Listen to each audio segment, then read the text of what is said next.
There's a woman in the book of Luke who had been bent over for 18 years. 18 years. Not 18 days.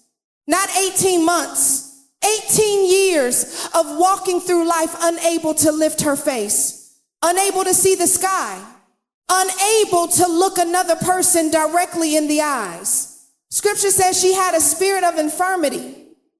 And that spirit has so compressed her frame that she could not straighten herself at all. And I need you to sit with that image for just a moment, because I believe God put her in this text specifically for the woman who is watching this right now. The woman who has been carrying something so long that she forgot what it felt like to stand upright. The woman who has learned how to function in her bending, how to go to work, how to raise her children, how to show up for everybody else, all while her spirit is folded in half by pain she has never fully let go of. I want you to type in the comments right now, I am ready to stand, because I believe this word is going to do something in you today that no amount of time, no amount of distraction, and no amount of survival has been able to accomplish. I am ready to stand. Type it right now. Now, here is what gets me about this story. She came to the synagogue. She showed up in the house of God while she was still bent. She did not wait until she was healed to come into the presence. She did not say, let me get myself together first, and then I will seek him. She walked through those doors as she was, compressed and carrying all 18 years of it. And she positioned herself in the place where the word was being released. And I think that is the first miracle in this passage that most people miss. She showed up, bent and all, in pain and all, uncertain and all. She showed up. Because here is what the enemy does not want you to understand. He wants you to believe that God can only use you at your best. He wants you to believe that the right time to come to God is after you have already handled your emotions, cleaned up your heart, figured out your next steps, and stopped crying. But the woman in this text understood something at a bone deep level that took me years to grasp. God does not require you to arrive whole. He requires you to arrive. Now here is where this story turns. Jesus sees her. He does not just notice her, he sees her. And that word in the original language carries weight because it means he perceived her condition. It was not casual observation. He recognized exactly what was happening in her body, in her history, in her story. He called her forward. He said, "Woman, you are loosed from your infirmity." And he laid his hands on her, and immediately, she was made straight and glorified God. But the religious leader of the synagogue got indignant. He looked at what just happened, and his response was to correct the timing. He said, there are 6 days in which people ought to work. So come on those days and be healed, not on the Sabbath. And that is where the sermon lives. Because that leader looked at a woman who had been bent for 18 years, and his concern was the day, the schedule, the protocol, the religious calendar. And Jesus essentially looked back at him and said, you would untie your ox on the Sabbath. You would release your donkey from the stall so it could get water. But this woman whom Satan has bound, this daughter of Abraham, you think she should wait one more day? Somebody needs to hear that. Because there are people in your life who will make you feel like the wrong time to be healed is right now.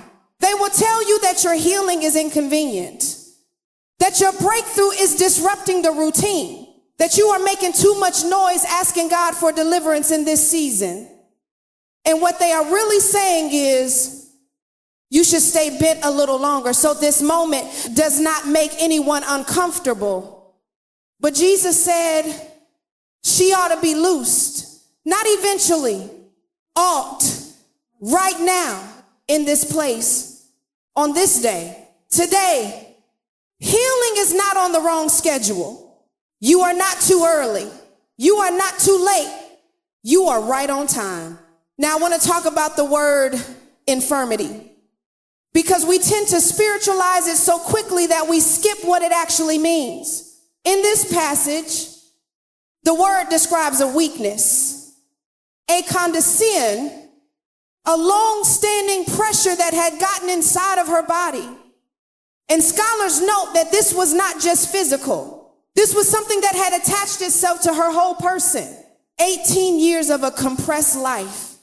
18 years of not being able to look up. 18 years of navigating the world from a position of limitation. And I want to ask you something honestly. What has been putting pressure on your posture? Because some of us have a spirit of infirmity, and it is not living in our spine. It is living in our self-worth. It is living in the story we keep telling ourselves about why we are not enough. It is living in the version of our voice that we stopped using because someone made us feel like our words were too much. Our feelings were too loud. Our dreams were too big for where we came from. And so we learned to walk through life in a compressed position, still moving, still functioning, still showing up. But then the enemy is not always dramatic. He does not always announce himself with a crisis. Sometimes he is slow. He works through disappointment layered on top of disappointment. He works through a relationship that chipped at your confidence little by little. He works through a childhood where love was always conditional. He works through seasons where you gave your best and received nothing in return. And after long enough, you do not even notice the compression anymore. It just becomes your normal posture. You do not realize you have stopped expecting things to get better. You do not realize you have stopped dreaming out loud. You do not realize you are waiting for things to fall apart because at some point your nervous system decided that disappointment was more reliable than hope. This is what 18 years does to a person. It does not just affect the body. It trains the expectations. And I want you to understand what kind of woman comes into the story at this point. We do not know her name. The text does not give it to us. It just says she was a woman, a daughter of Abraham. Jesus called her, which means she was a covenant-carrying woman. She belonged to the lineage of promise. She had every right to healing, every right to wholeness, every right to walk upright. And still, for 18 years, she had been walking in a compromised position. Her identity did not erase the compression. Her covenant did not automatically produce her breakthrough. She still had to show up. She still had to be in the room where the miracle was moving. Some of you are daughters of Abraham. You know the word. You have been in the church. You have prayed the prayers. You carry the covenant. And yet there is still something in you that has not fully straightened. Not because God forgot you, not because the promise was a lie, but because somewhere in the 18 years, something got inside your posture and you have not yet let Jesus address it directly. Let me tell you what often keeps women bent. And I say women specifically because this is a woman's story and I am talking to women today. We stay bent because we have confused endurance with healing. We have told ourselves that surviving the pressure is the same as being free from it. We keep our pain quiet and we call it strength. We stop asking for what we need and we call it contentment. We swallow our voice and we call it wisdom. We tolerate things that are slowly compressing our spirit and we call it walking in love. But endurance is not the same as freedom. You can endure a thing for 18 years. The woman in Luke did. And she was still bent. Surviving is not the destination. Standing upright is the destination. And there is a difference between the woman who has learned to manage her compression and the woman who has been loosed from it. The managed woman is still walking bent. She is just doing it with better coping strategies. The loose woman is walking with her face to the sky. And I need you to want the second one, not just to survive your pain with better tools, but to actually be freed from the thing that has been folding you in half. I know that healing feels risky because when you have been bent for a long time, standing upright requires muscles you have not used. It requires you to hold a position that feels unfamiliar. It requires you to show up in rooms differently than you have been showing up. It requires you to ask for things you stopped believing you deserved. And that vulnerability is terrifying. So instead of risking the possibility of standing and then falling, some women decide it is safer to just stay bent. At least bent is predictable. At least bent is familiar. At least bent does not require the terrifying act of trusting that something could actually be different. But I need somebody to hear me right now. Familiar is not the same as healthy. And safe is not the same as whole. The enemy does not care if you are functioning. He does not need you paralyzed to win. He just needs you bent. He just needs your posture to stay compromised. Because a woman walking bent cannot run into her purpose. A woman who cannot lift her face cannot clearly see where God is calling her. A woman compressed by an 18-year spirit of infirmity will do everything with limitation built into her reach. She will love with her arms at half extension. She will lead with her confidence at half capacity. She will dream with her vision at half elevation. And the whole time she will call it humble when really it is compressed. God is calling you to stand upright, not because you have earned it, not because the pain is no longer real, not because the 18 years never happened, but because Jesus looked at the woman in that synagogue and said, she ought to be loosed. And that ought is still speaking over your life right now. You ought to be free. You ought to walk upright. You ought to see your own face without it being filtered through all the things somebody said you were not. You ought to dream without apologizing for the size of the dream. You ought to speak without preemptively shrinking the words before they leave your mouth. You ought. And the fact that you have not yet does not disqualify the ought. It just means today is the day. Now I want to talk about the moment he called her forward. Because she did not heal herself. She did not fix her posture through sheer determination. She did not will herself straight through enough positive affirmation. Jesus called her forward and then he spoke over her. And then he touched her.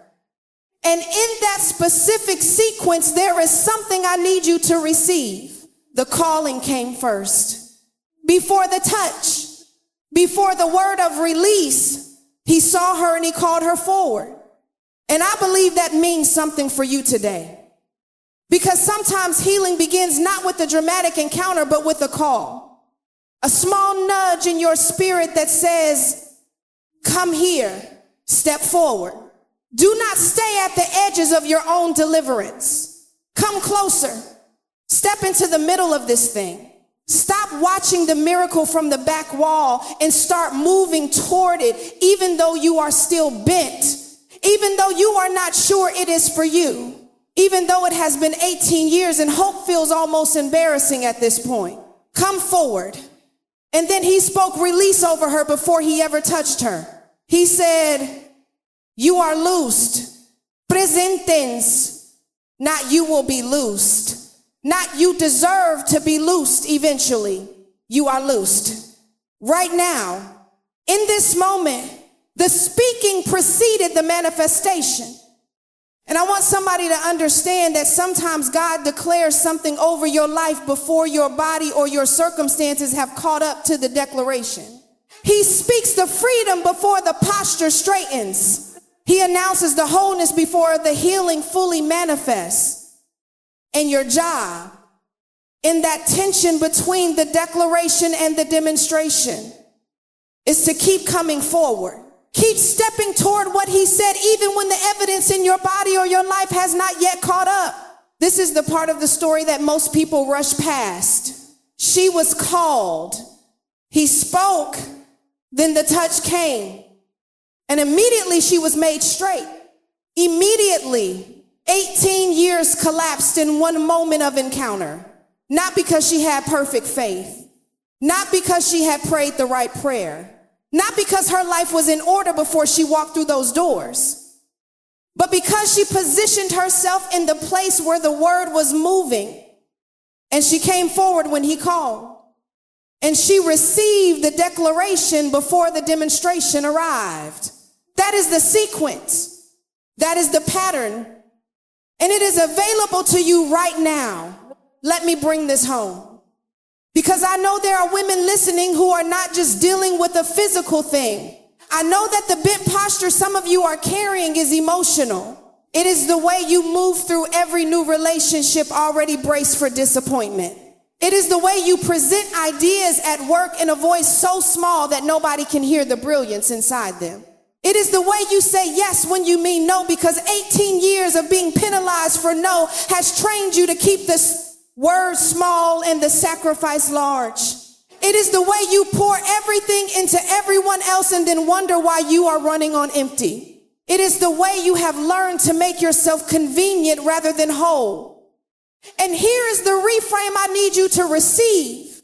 You have been calling it self-sacrifice. God calls it self-abandonment. And there is a difference. Self-sacrifice is when you give from abundance, from overflow, from a spirit that is full because it has first received from God. Self-abandonment is when you give from a place that has never been filled because you never let Jesus address the 18-year compression in your foundation. Self-sacrifice is powerful. Self-abandonment is exhausting. And many women are exhausted right now, not because they are weak, but because they have been trying to pour from a vessel that was never straightened at the foundation. When the woman was made straight in Luke chapter 13, the text says she glorified God immediately, not eventually, immediately. Because wholeness produces worship, standing upright, being freed from the thing that compressed your posture, produces an overflow of praise that you cannot manufacture when you are still bent. You can worship bent. Do not get me wrong. You can praise God in the middle of your compression and he receives it. But there is a quality of worship that only comes from the other side of being loosed. There is a depth of gratitude and a fullness of voice that emerges when you can finally lift your face and see the sky clearly. And I want you to get there. I want you to get to the place where you are worshiping God, not just from survival, but from restoration. Where your praise is not just a faith declaration spoken over your current bent position, but a testimony from the other side of it. Where you can stand in a room and say, I know what it was like to walk through this life with my face to the ground. And I also know what it is like to be loosed. And that testimony, that specific testimony that belongs to the woman who was bent and then made straight. It is irreplaceable. No one can replicate what you will carry when you come out of this. But you have to come forward first. And here is the thing about coming forward. It costs something. The woman in this story was visible when she stepped toward Jesus. She was in a synagogue full of people. And a woman who had been bent for 18 years, stepping into the center of the room to receive healing, was not invisible. People saw her. People watched her move. The religious leader had enough sight lines to critique what happened. So stepping forward was not a private act. It was a public act of positioning herself for what God had for her, regardless of who was watching and regardless of what their response would be. And some of you have been waiting until the conditions are private before you pursue your healing. You want to break down in a place where no one can see it. You want to get help where no one from your community will know. You want to pursue wholeness in secret because being seen in your bending feels like weakness. But what if coming forward is the whole point? What if being seen in your process is part of the testimony? What if allowing people to witness you moving toward Jesus while you are still bent is itself an act of faith that somebody else needs to see so that they can know that they are allowed to come forward too? Your healing is not just for you. Your breakthrough has witnesses assigned to it. And the woman who positions herself in public, who comes forward while still compressed, who steps into the center of the room with 18 years still on her back, that woman preaches a sermon without saying a single word. Because when she is made straight, everybody in the room knows exactly what happened and who did it. I want to say something specifically to the woman who has been serving in ministry, serving in her family, serving in her community, while quietly bent. The woman who teaches other people to stand while she herself has not received the full freedom she is offering. And I say this with all the love and none of the condemnation. God is calling you forward too. Your assignment does not exempt you from your own encounter. Your gifts do not substitute for your healing. You can carry the anointing and still need Jesus to speak release over the 18 years. Actually, I would argue that the calling is all the more reason to step forward. Because who you are about to become on the other side of this encounter is not just going to bless you. It is going to shift every room you walk into. It is going to change the atmosphere of every relationship you carry. It is going to deepen every word that comes out of your mouth. When the preacher is healed, the preaching changes. When the mother is restored, the home changes. When the daughter of Abraham walks upright, her entire lineage feels it. The enemy knows this. That is why he fights so hard to keep you compressed. That is why the spirit of infirmity attached itself to someone who was already a daughter of Abraham, already in covenant, already in the synagogue. Because the enemy does not target the distant. He targets the close. He targets the woman who is almost in position. He targets the one who was almost ready to step into the fullness of what God assigned her. And if he can keep her bent just long enough that she stops expecting to be loosed, he wins without a fight. But today, the fight is not yours. Today, Jesus is walking through the synagogue of your life and he is seeing you. He is perceiving your condition. He knows the 18 years. He knows the specific weight of what you have been carrying. He knows the season it started and the reason it escalated and the particular way it has folded your posture in this specific area of your life. And he is calling you forward, not because you have it together, not because the compression is fully gone, not because you have enough courage or enough faith or enough tears left to cry. He is calling you forward because you are a daughter of Abraham and you ought to be loosed. Type it in the comments if you receive it. I ought to be loosed. Now here is your final invitation. Because the story does not end with the woman being made straight. It ends with the entire crowd rejoicing. Scripture says that all of his opponents were put to shame and all the people rejoiced at all the glorious things he was doing. Which means the public act of one woman's healing created a public moment of corporate joy. Her willingness to come forward produced a response in the room that no one could ignore. And the people who tried to critique the timing, the people who said this is not the right day for this woman to be free, they were put to shame, not by argument, not by debate, but by the undeniable reality of a woman standing upright who had been bent for 18 years, that is going to happen for you. The people who said this is not your season, the voices that said you have been this way too long for anything to change, the memories that said there is no point in hoping again, they are going to be silenced, not by your debate, but by the undeniable testimony of your standing.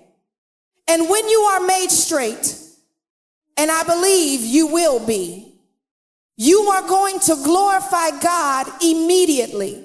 Not in 6 months when you have processed it enough to feel safe. Immediately. Because that is what wholeness does. It overflows before you can contain it. It praises before you can rationalize it. It lifts its voice before your theology can catch up with your experience. This is the God who sees you in the synagogue on the day you showed up bent. This is the God who calls you forward without requiring you to be healed before you approach. This is the God who speaks your release before the posture has changed. This is the God who touches you and makes you straight after 18 years, or 8 years, or 8 months, or whatever the number of your season has been. He is the same yesterday and today. What he did for her, he is doing for you.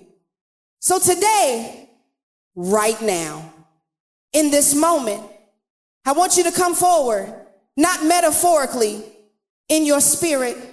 Make the internal movement toward him. Stop standing at the edges of your own deliverance. Stop watching other women get touched and wondering why it is not your turn.